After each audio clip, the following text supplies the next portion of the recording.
Salut l'équipe, ça fait plaisir d'être avec vous aujourd'hui pour le commencement d'une nouvelle série de vidéos dans laquelle je vais vous présenter 6 joueurs par poste, aujourd'hui donc les ailiers, tous valorisés entre 0 et 15 millions d'euros, mais le plus possible en dessous de 10 millions. L'idée, ça va être vraiment de vous permettre de découvrir des joueurs que moi je connais plus ou moins, dans le sens où pour certains j'ai vraiment une idée précise de leurs forces et de leurs faiblesses. Je les ai déjà analysés assez longuement et pour d'autres, j'ai pas encore assez étudié le joueur, mais en tout cas, je vous propose à chaque fois son profil statistique que j'ai réalisé comme toujours à partir de mon traitement des données Wisecout et je vous montre ensuite des extraits qui illustrent un point fort du joueur en particulier, celui qui m'a vraiment marqué. Donc voilà, ce sera moins poussé que les analyses de joueurs comme j'ai pu le faire avec Mora ou Mastantuono. Là, c'est plus de la découverte. Comme ça, si vous entendez parler au mercato d'un d'entre eux, vous aurez une petite idée. Et on va commencer immédiatement avec le premier joueur, Zvit Seslar. Alors Seslar, c'est un ailier droit qui joue dans un club évoluant dans la première division de Slovénie. Je vais écorcher le nom du club si je le dis, mais voilà, retenez ça. Il est prêté là-bas par un club turc, donc un club de première division turque. Seslar a 23 ans, il mesure 1m86, donc il est plutôt grand pour un ailier. Et en fait, c'est un profil de ailier meneur excentré. En fait, c'est un joueur qui se réaxe beaucoup pour créer, on va le voir après, et qui est valorisé à moins de 3 millions d'euros. Et c'est selon moi une vraie belle opportunité. Donc là, vous avez son rapport statistique. Pour ceux qui n'ont pas connaissance de ce que ça signifie, je vais vous mettre une explication. Voilà, comme ça, vous pouvez lire et vous pourrez faire pause, prendre le temps pour pouvoir comprendre. Mais voilà, vous le voyez dans son rapport statistique. Joueur plutôt complet offensivement. Il ressort pas forcément dans l'apport balle au pied. Alors c'est surtout basé sur le volume, c'est pas qu'il ne sait pas dribbler ou faire des différences, mais que c'est pas un joueur qui va beaucoup le faire. En tout cas, balle au pied, il va le faire énormément par la passe, comme on va le voir après. Il comptabilise 12 buts cette saison en club, dont 2 sur penalty, et il enregistre 20 passes décisives. Il a été dans l'équipe type de la Conference League avec 2 buts et 8 passes décisives dans la compétition. Et ce qui m'a énormément marqué avec lui, c'est effectivement sa qualité de passe. Que ce soit pour les dribbleurs ou les passeurs, mais par exemple, on peut voir des joueurs qui ressortent bien dans le nombre de dribbles réussis, mais parfois il y a des joueurs qui ont réussi 70 dribbles qui sont bien moins impressionnants que des joueurs qui en ont réussi 50. Ça dépend de plein de choses. Et moi, j'ai beaucoup de joueurs qui ressortent bien dans les statistiques. Et quand je vais voir après en vidéo, oui, je me dis bon, ouais, c'est pas si fou que ça. Et pour les passes, c'est pareil. Il y a beaucoup d'indicateurs chez Wisecout qui définissent la créativité dans les passes, la capacité à casser les dernières lignes défensives, à trouver des choses inspirées, etc. Et parfois, quand je vais voir, je me dis ouais, c'est pas non plus. Je me relève pas la nuit, quoi. Avec Seslar, c'est tout autre chose. En réalité, c'est un excellent passeur. C'est l'un des meilleurs passeurs que j'ai pu observer récemment, en tout cas hors top 5 championnat. En fait, il a une très bonne qualité dans la passe offensive, la capacité à faire une différence nette dans la dernière passe ou dans le dernier tir adverse, avec notamment une belle capacité à cacher ses intentions. Beaucoup de passes cachées, comme vous le voyez, là il a son corps orienté par ici, mais en fait il va servir un joueur qui part en profondeur ici, donc j'ai mis que des passes réussies naturellement, et beaucoup en Conference League justement. Là même chose, passe cachée, il a son corps orienté vers ce coéquipier, en fait il va délivrer une passe ici, comme on peut le voir parfois avec Martin Odegaard, Messi en a fait quelques-unes, De Bruyne, etc. Magnifique, voilà, hop, dans l'espace, là tu casses 2 lignes, t'élimines 4 joueurs. Celle-ci, pareil, le corps, les joueurs voilà, sont fixés sur lui, doivent s'attendre à une passe pour ce coéquipier ou ici. Non, absolument pas. En fait, hop, on va aller servir celui qui se projette dans l'espace. Même chose ici, plein axe, hop, tranchant. C'est avoir des coéquipiers comme ça, que ce soit contre des blocs bas ou hauts, mais c'est un délice parce que selon moi, dans le football, c'est bien d'être un bon dribbleur, d'être bon balle au pied. Mais quand il n'y a plus du tout d'espace, à moins d'être vraiment, vraiment monstrueux dans les petits espaces, la différence, ça va se faire par la passe. Et si t'es pas un très bon passeur et que t'es juste bon balle au pied, tu vas avoir des grosses limites au bout d'un moment. Et là, en l'occurrence, alors celle-là, c'est la seule, je crois, dans la liste qui n'est pas réussie, dans le sens où son coéquipier ne la récupère pas, mais c'est parce que son coéquipier a du mal à passer devant le défenseur pour la chercher, mais en soi, elle est mise dans la bonne zone. Et voilà, là encore, c'est très juste. Là, bon, bah, il y a son coéquipier qui a l'air d'attendre le ballon. Non, non, hop, on va tout de suite la mettre à peu près au point de penalty. Là, pareil, c'est sur une transition. Tout de suite, hop, il la met entre les deux centraux là, pour son coéquipier. Il en met des belles aussi lobées en hauteur. Donc là, c'était contre le Betis Séville. Même chose, hop, par-dessus tout le monde, un peu une passe, là, comme on peut voir Isco, parfois, des joueurs comme ça. C'est très élégant, c'est des passes vraiment sympas. Ici, pareil, alors là, c'est dans sa ligue, dans sa division de club. Même chose, par-dessus la défense. Et celle-ci, c'était en Conference League, encore une fois. Donc, il a vraiment fait c'est pas pour rien qu'il est dans l'équipe type, hein. Il a vraiment marqué les esprits, même si on n'en a pas du tout entendu parler, mais c'est pour ça que je suis là. Et du coup, c'est cela, ouais. Alors celle-ci, c'est une passe décisive en plus, il me semble. Son gardien le sert, et tout de suite, en première attention, sans contrôle, hop, il envoie un ballon qui va lober toute la défense et son coéquipier. En fait, quand tu as un joueur comme ça dans ton équipe, à force, tu t'y attends, donc tu vas attaquer l'espace et après, il va aller marquer. Donc, ouais, franchement, c'est cela, joueur très impressionnant. C'est vraiment sa qualité de passe qui m'a marqué en priorité. Ça fait partie des joueurs que je connais pas assez pour avoir un avis sur tout ce qu'il apporte, ses potentielles faiblesses, etc. Son rapport statistique est très intéressant. Ses passes le sont aussi. Voilà, j'ai visualisé une centaine de passes, je pense, de sa part. Donc voilà, c'est Zvid Seslar, moins de 3 millions d'euros. Initialement, j'y avais pas mal pensé pour l'OL en cas de départ de Cherki, même s'il n'a pas forcément peut-être ce côté extrêmement percutant, dynamique, mais il pourrait combler potentiellement le manque de créativité par la passe que coûterait le départ de Ryan, qui est quand même un des meilleurs au monde dans cet aspect. Et je me disais qu'avec un joueur percutant sur l'aile gauche, puis Mikko Tadze aussi qui peut attaquer la profondeur potentiellement, bah, ça pourrait peut-être suffire. Enfin, quand on voit les solutions qu'il arrive à trouver, c'est vraiment fort. Donc voilà, ça c'était mon premier joueur que je voulais vous faire découvrir. Zvid Seslar. Deuxième joueur que je connais un peu mieux, Aral Simsir. Donc il a 22 ans, mesure 1m75 et est valorisé aux alentours de 3 millions d'euros. Donc encore une fois, pas cher. Il joue à Midtjylland, le FC Midtjylland en Norvège, il me semble. Il est en fin de contrat le 30 juin 2029, si je me souviens bien. Il a disputé environ 2350 minutes cette saison.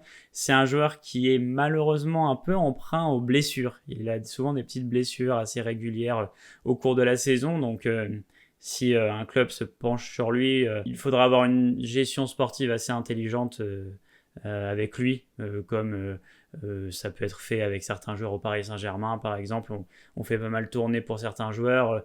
Dembélé a été assez protégé cette saison, assez préservé. Il a joué peu de minutes, mais pour qu'il soit là dans les meilleurs moments. Enfin bref, en tout cas, voilà, il peut se blesser de temps en temps.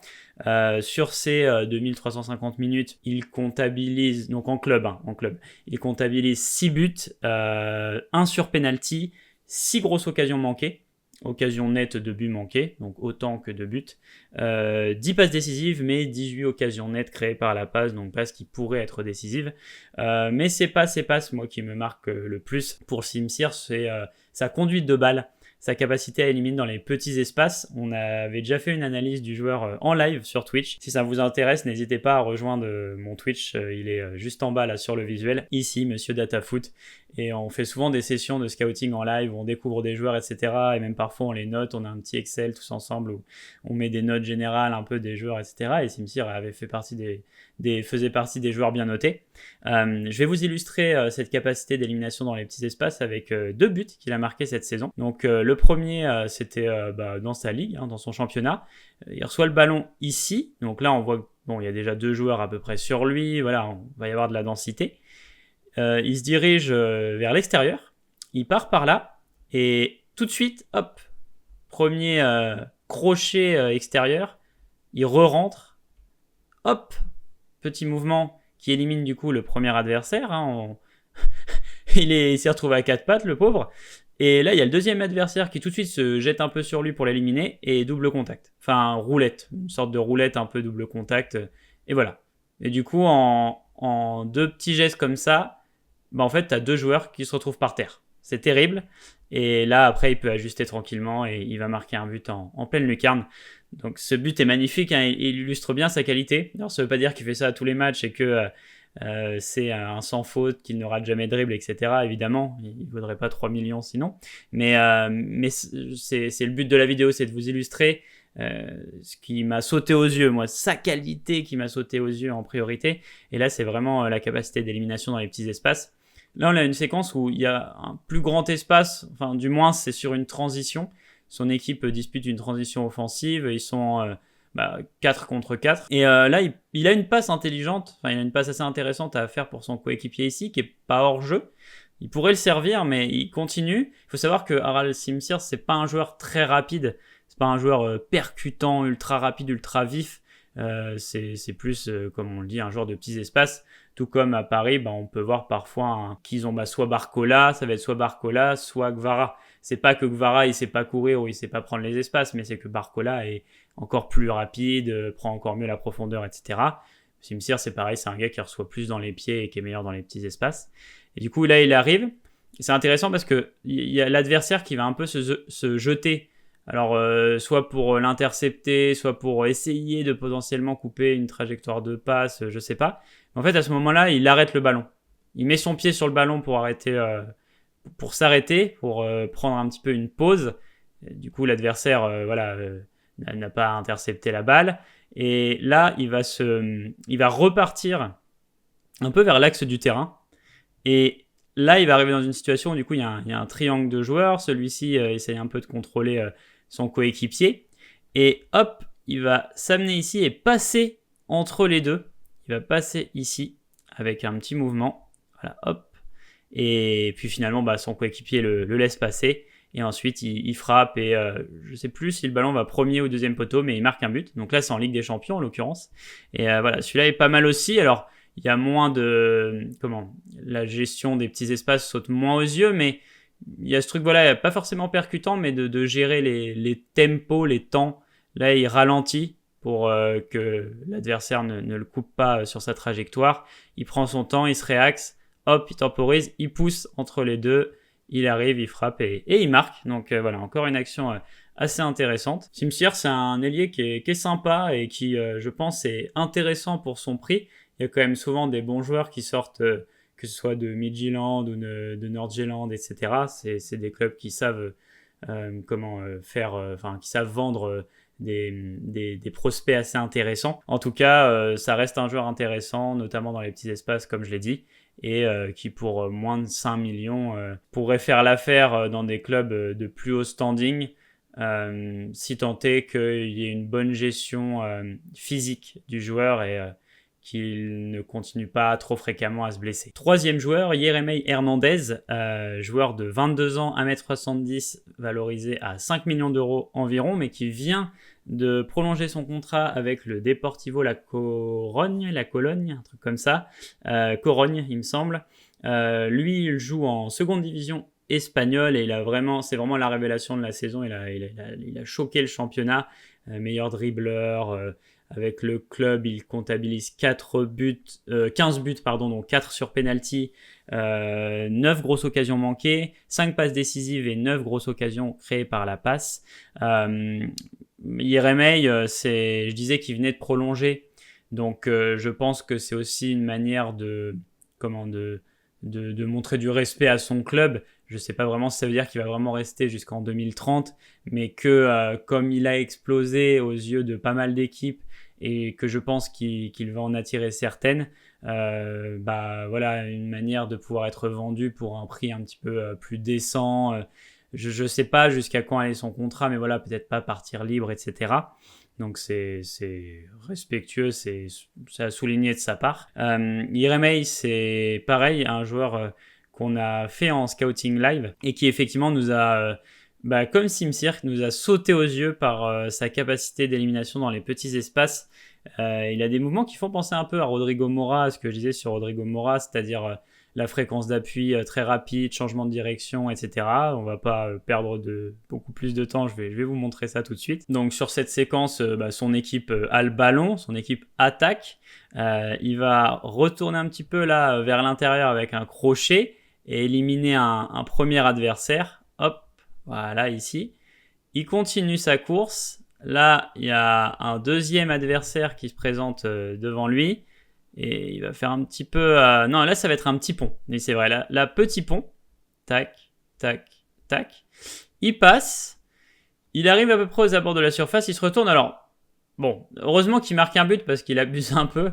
Mais il se retourne, il garde le ballon. Il se met face au défenseur adverse, enfin au joueur adverse. Il le fixe et au final, en fait, il va se décaler et frapper et mettre un but magnifique.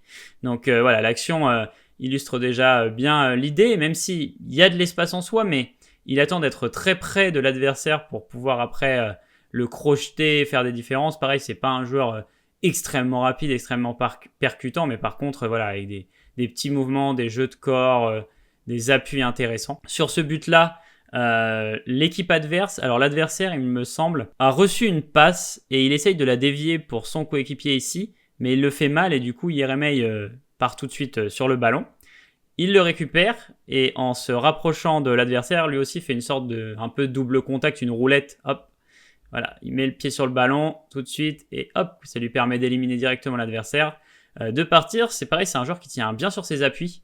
Un peu comme on pouvait le dire à l'époque avec Messi, mais on disait voilà, c'est un joueur qui n'était pas très grand, mais qui tenait quand même très bien sur ses appuis. Et il y a pas mal de séquences comme ça où c'est ce que je dis souvent, mais si à chaque fois tu tombes, c'est quand même contraignant parce que mine de rien, les adversaires ont le temps de se replacer. Donc même si tu provoques une faute, à part si c'est dans la surface ou très bien placé, bon, peut-être qu'il vaut mieux quand même essayer de passer et de faire la différence. Donc là, c'est ce qui se passe. Hop, il fait la différence, il tient bien, voilà, au contact. L'adversaire essaye de le faire tomber, mais voilà, il ne faiblit pas. Il rentre dans la surface et là, il arme et il marque pas tout de suite. Non. Il feinte le gardien. Hop, encore une roulette. Et puis il se rapproche du but et puis il va tirer. Alors là, comme ça, on pourrait se dire mince, ça a été intercepté par le défenseur adverse, mais non, ça finit bien au fond des filets. Et dernière séquence, ici même chose, son équipe est en train d'attaquer. Il va se rapprocher de la surface et là il va crochet intérieur. Donc là il se rapproche de l'adversaire. Hop, crochet intérieur.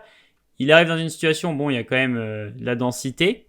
Hop, crochet extérieur, il sort de cette densité, il se libère une petite poche d'espace et il va frapper et pareil, ça finit en but. Donc voilà, Yeremeï Hernandez dans les petits espaces, c'est très fort. Comme je le disais, c'est vraiment une des révélations de la saison en seconde division espagnole et ouais, je pense qu'il y a beaucoup de clubs qui l'ont suivi d'assez près et sur lesquels il est dans une petite liste de joueurs intéressants.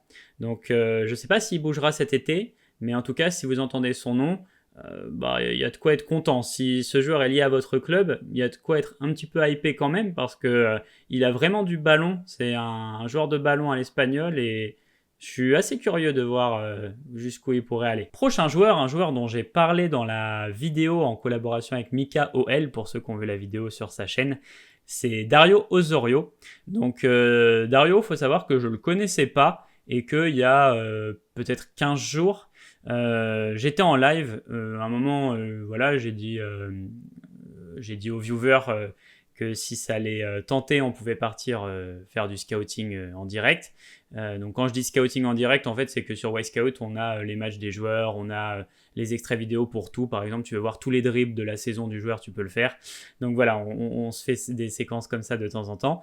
Et du coup, je leur ai laissé me proposer un joueur et on est parti sur Dario Osorio, notamment parce qu'un des viewers avait vu des compiles de lui, mais que les compiles, c'est très facile, mais ça fait pas tout. Du coup, il voulait avoir un petit peu plus d'indications, voir si vraiment le joueur valait le coup. On l'a trouvé sympa, on a bien apprécié. Ce qui était ressorti, nous, de notre visionnage, c'était que c'était un joueur qui était assez intéressant dans les transitions. Un petit peu à la Barcola, dans le sens où c'est ce type de profil d'ailier plutôt grand en taille, donc qui fait pas forcément des différences majeures dans les petits espaces, mais qui par contre, quand ça part en transition, se projette assez vite est intéressant, élimine parfois 2-3 joueurs quand il remonte le ballon. Donc on avait plutôt apprécié le profil. Mais moi, j'ai un petit peu plus creusé derrière dans mon coin et j'ai perçu une qualité qu'on n'avait pas vue, nous, de notre côté et qui ressort bien quand on regarde son rapport statistique, comme quoi la récupération de ballon, en tout cas l'activité défensive, j'ai été vraiment marqué par ça. Alors, c'est un ailier, donc je sais qu'on pourrait se dire « Ouais, mais si c'est ça qui t'a marqué, c'est dommage ». Non, déjà, je l'ai dit, effectivement, son apport balle au pied est intéressant. Au-delà de ça, Dario Osorio, c'est un joueur qui, au niveau de ses statistiques, comptabilise 7 buts et 2 passes décisives avec son club cette saison, donc c'est pas incroyable, mais c'est pas horrible non plus. C'est vrai qu'il pourrait s'améliorer dans la dernière passe, donner plus de caviar. Il est à 3 occasions nettes créées par la passe pour 2 passes décisives, donc c'est pas vraiment un domaine dans lequel il ressort et on le voit. On le voit quand on regarde son bulletin, son bilan statistique. Pour la finition, j'ai dit 7 buts et il y a 5 grosses occasions manquées, 5 occasions nettes manquées. Mais ouais, en fait, ça reste intéressant de souligner cet apport défensif parce qu'on l'a vu notamment par exemple avec des joueurs comme Kvaratskhelia. Il a été beaucoup vanté pour ça lors de sa campagne de Ligue des Champions avec le Paris Saint-Germain, enfin sur la phase finale. On l'a vu faire énormément de retours défensifs, beaucoup aider Nuno Mendes, lui apporter du soutien. Et ça, dans le football d'aujourd'hui, où parfois les ailiers, qu'ils soient jeunes ou même talentueux, etc., vont pas forcément le faire. Et on voit tout de suite la différence quand un joueur le fait et quand un joueur le fait pas dans la sérénité défensive de l'équipe et même dans l'énergie de l'équipe au global, ça fait plaisir. Ça donne de la grinta d'avoir tout le monde au diapason qui fait les efforts, etc. Et ce qui m'a beaucoup marqué, c'est sur la double confrontation Midtjylland. Oui, donc il joue dans le même club que Aral Simsir. Il est sur l'aile droite, lui. Simsir est sur l'aile gauche. C'est le seul ailier gauche de la vidéo, si je dis pas de bêtises. Il me semble, oui. En fait, c'est son pendant et ouais, il a une activité défensive nettement plus grande. Et en fait, j'ai regardé ces 2 matchs contre la Real Sociedad aller-retour en Europa League cette saison. Et ouais, en fait, ça m'a marqué, ça m'a vraiment choqué. Je vais vous montrer sur un seul match, je crois que c'est sur le match aller, le nombre d'efforts défensifs. Donc déjà là, on a une situation, voilà, à chaque fois, il arrive il est à 10-15 mètres et il va sur le joueur. Donc là, une première situation, une autre. Là, on en a encore une autre. Il va vraiment au contact, il essaye de gêner l'adversaire. Là, pareil, il le pousse dans le dos. Là, c'est une situation où la Real Sociedad, alors ça doit être Midtjylland qui a un coup de pied arrêté. Les joueurs de la Sociedad, du coup, un joueur de la Sociedad arrive à récupérer le ballon, fait une tête pour s'envoyer le ballon dans la profondeur et lancer une contre-attaque. Et là, il y a Osorio, du coup, et il va pas le lâcher. Il va faire un sprint défensif, d'une quarantaine, cinquantaine de mètres. Il va partir de la surface adverse et arriver jusqu'au niveau du rond central. Mais du coup, il aura réussi à récupérer le ballon. Donc quand même, c'est précieux d'avoir des joueurs comme ça parce que là, tu récupères ton ballon et sur un joueur qui défend pas, dans la même situation, tu as ce joueur-là qui est seul avec de l'espace devant lui et qui peut potentiellement être à l'aise pour adresser une passe intéressante. Là, on a une situation, même chose. Il me semble que ce joueur-là vient de recevoir une passe ici, pousse le ballon un peu loin, tout de suite Osorio part au pressing sur lui. En fait, c'est un joueur intelligent pour le pressing. Il sent les moments où il faut aller presser tactiquement, c'est-à-dire quand il y a une passe en retrait, quand il y a un mauvais contrôle, etc. Là, tout de suite, il va sur lui. Il le gêne un peu, il arrive à taper dans le ballon et du coup le ballon arrive sur son coéquipier à lui. Donc pareil, perte de la possession pour l'équipe adverse. Ici, tu as un joueur de la Sociedad qui va servir son coéquipier sur l'aile. Même chose, ça c'est un des axes principaux du pressing. Quand tu sers un joueur sur l'aile, tu vas tout de suite essayer d'enfermer l'adversaire et de ne pas le laisser progresser. Et pareil, tout de suite il arrive à mettre le pied sur le ballon, il coupe la passe. Dans cette situation-là, pareil, il doit y avoir la Sociedad qui a une potentielle contre-attaque. Même chose que tout à l'heure, mais de l'autre côté. Donc défensivement, il est un peu partout. Hein. Tu peux le retrouver dans l'axe du terrain, sur son aile, sur l'autre aile. Là, même chose, il va faire un sprint pour essayer d'aller désamorcer tout ça. Donc là, il court. Et il va finir par... Alors là, il fait faute. Il se jette un peu fort sur l'adversaire. Mais voilà, même chose, il part d'ici. Il était dans sa surface, il était là. Et il se retrouve au niveau presque du rond central à désamorcer une potentielle contre-attaque adverse.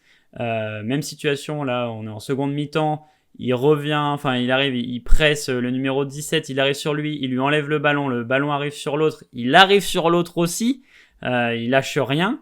La même chose, c'est une situation où en fait juste il initie un pressing tout simplement et bah, ça fait que du coup en faisant ça il oblige l'adversaire à faire une relance un peu compliquée, de mémoire il rate sa passe, du coup il tente une passe longue et ça va pas marcher, ça va être récupéré par ses coéquipiers. Ici même chose, passe négative d'un joueur de la Sociedad, tout de suite il part au pressing et en fait le ballon là, en fait je crois que ce joueur là touche le ballon et il l'envoie un peu vers un joueur qui arrive là-bas, mais Osorio du début à la fin de l'action il a suivi et il va gêner pour essayer de faire en sorte que l'adversaire ait le moins de temps possible et qu'il soit dans les moins bonnes conditions possibles pour effectuer sa passe. Autre séquence ici où les joueurs de la Sociedad ont une contre-attaque, il y a assez peu de joueurs de Midtjylland qui sont positionnés défensivement, il y a une possibilité de jouer un 4 contre 3, mais lui il est là et il va pas lâcher l'action, il va aller au contact du joueur, le faire une poussette un peu dans le dos, ce qui va permettre à son latéral de récupérer le ballon, d'intercepter la contre-attaque.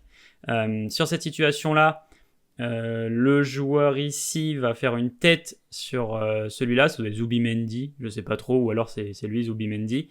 Enfin bref, il fait une tête, il lui adresse une passe. Osorio qui est ici, donc même chose, au milieu du terrain, on dirait un double pivot, mais en fait c'est Osorio qui arrive.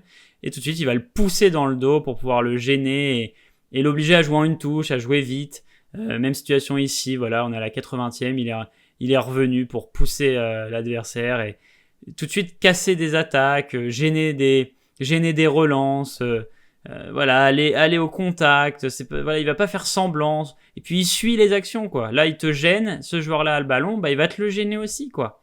Il va te le gêner aussi, et voilà, même à la 94e, c'est tellement précieux d'avoir des joueurs comme ça, et ça fait plaisir de voir un jeune joueur comme ça engagé défensivement, c'est souvent assez rare, souvent quand les joueurs ont un peu de talent ou quoi, bah, c'est pas qu'ils ont la grosse tête, mais il se tue pas trop défensivement et c'est bien, ça montre des belles qualités athlétiques, de l'endurance, de la grinta, de la volonté de faire les efforts et c'est très précieux franchement, c'est très précieux dans le football d'aujourd'hui, on voit que c'est de plus en plus important et ouais, je tenais vraiment à le souligner et vous avez vu il y a eu beaucoup de séquences quand même et j'allais dire pour clôturer le tout, mais on n'y est pas encore parce que je voulais montrer le but qu'il avait marqué. Mais là, ok, en fait, c'est que même chose. Bah, je vous disais, en fait, j'avais oublié, mais il suit vraiment l'action de A à Z. Hop, hop, et là, il arrive jusqu'à là-bas et au final, il va arriver à gêner le joueur qui va, je crois, manquer sa passe et du coup, c'est lui qui va finir par récupérer le ballon. Donc, pareil, il est arrivé du rond central, il est allé sur 3 joueurs pour au final récupérer le ballon et pour clôturer le tout, comme j'allais le dire tout à l'heure,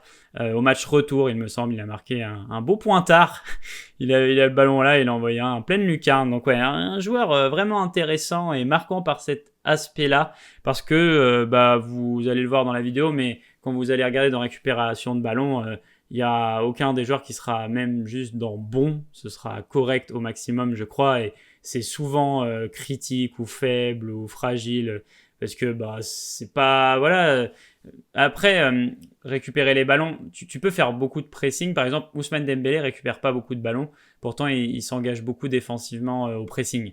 Donc ça ne veut pas tout dire, mais là c'est vraiment bon signe. Quand un joueur ressort très bien là-dedans, là ça veut dire que vraiment il se donne et voilà, j'espère que vous avez pu le voir à travers ces séquences-là parce que c'est vraiment quelque chose de marquant chez lui. On passe à présent au 5e joueur, donc c'est Jern Stoukers. Je crois que ça se dit comme ça, j'ai dit longtemps Steukers, mais je crois que c'est Stoukers. Il a 23 ans, mesure 1m79 et valorisé à 11 millions d'euros, donc là on passe les 10 millions d'euros. Il joue à Genk en première division belge. Il a joué 3590 minutes cette saison, donc une saison pleine. Fin de contrat le 30 juin 2028, il me semble. Ailier droit, hein, pareil, hein, je vous ai dit, tous les joueurs là de la vidéo sont des ailiers droits à part Simsir. Il a marqué 9 buts, dont 5 sur penalty. Donc 4 buts hors penalty, c'est pas ce qui va le caractériser principalement son apport dans le dernier tir. Mais par contre, il a délivré 12 passes décisives et il a créé plus de 20 grosses occasions de but par la passe. Vous le voyez ici, en fait, même chose que pour Seslar en début de vidéo. C'est le, on va dire, deuxième vrai gros profil de meneur excentré de la vidéo et c'est comme ça qu'il est utilisé par Genk. C'est un joueur à qui on demande beaucoup de tenter. Du jeu long, donc peut y avoir pas mal de déchets parfois dans ses passes, même si on voit que dans limiter le déchet, il ressort bien par rapport aux ailiers, parce que c'est pas vraiment un gars qui va tenter beaucoup de 1 contre 1, qui va tenter énormément de provoquer, mais par contre par la passe il va beaucoup tenter de choses. Et si je devais donner une petite différence avec Simsir, c'est qu'il se distingue plus par son jeu long slash jeu lobé par la passe. C'est vraiment, il est très fort dans cet aspect-là. Là, on a une situation où il va aller chercher son avant-centre. Alors, l'angle est un peu spécial, c'était filmé en bord de terrain, mais en fait, il va arriver à le trouver en profondeur comme ça, avec une passe très forte, vraiment puissante comme ça, avec un vrai bel effet, et ça va arriver sur son avant-centre. Ici, il reçoit le ballon, tout de suite, il s'oriente déviation. Tout de suite, pas de contrôle, déviation dans la profondeur pour son avant-centre, encore une fois, dont j'ai parlé aussi dans la vidéo avec Mika OL, c'est Tolu, 1m96, un pivot, mais qui aussi attaque la profondeur parfois avec un passeur comme ça, faut pas s'en priver.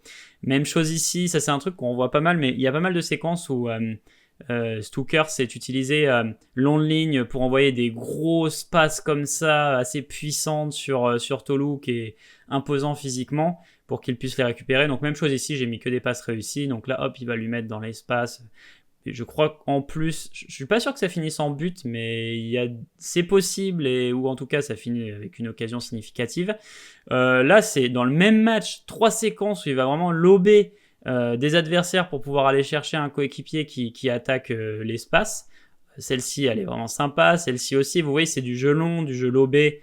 À chaque fois, il est à l'arrêt. Hein. Là, les 2 fois, il est à l'arrêt. Hop, il envoie des ballons par-dessus. Là aussi, à l'arrêt, il a une super technique de passe très intéressant. Il les enroule bien, etc. Donc, c'est pas pour le joueur ici. Hein. C'est pour le joueur ici, dans la profondeur, qui va arriver à la récupérer.